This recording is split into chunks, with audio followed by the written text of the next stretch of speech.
penso che questa vicenda abbia i contorni abbastanza strani, nel senso che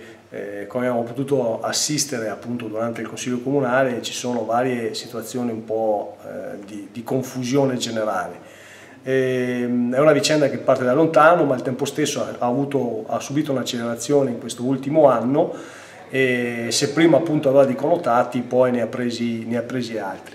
Detto questo, comunque ci sono delle grosse responsabilità, si evidenziano delle grosse responsabilità da parte dell'amministrazione comunale, soprattutto da parte politica che ha governato in questi 4 anni, diciamo così, l'amministrazione comunale. Non correva certamente buon sangue all'interno di certi uffici e con gli assessori di competenza. Sta di fatto appunto che se siamo arrivati a questo punto con una confusione generale di tutta questa vicenda, un impallo di responsabilità anche con gli altri enti, alla fine la conclusione è questa. Si potrà fare qualcosa in merito a questo nuovo impianto e questo insediamento molto importante e invasivo per la città stessa, a ridosso appunto a 300 metri appunto a ridosso della realtà di Borgo San Giovanni, della parte appunto dei saloni e quant'altro, e anche di difficoltà e poi con tutto quello che è annesso alla portualità.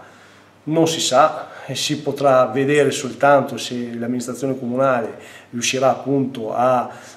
imporsi o perlomeno portare avanti la tematica nelle sedi dovute e cercare appunto di risolvere e fermare appunto questo insediamento. Non so se questo potrà venire, noi ci opereremo appunto per in qualche maniera appunto avere delle risposte in questo senso, risposte positive. Però certamente il dato è tratto, il latte è stato versato e io non so se veramente riusciremo in questo appunto a risolvere questo problema, che ancora una volta evidenzia che la nostra città è terreno di conquista da parte di enti esterni che arrivano appunto anche di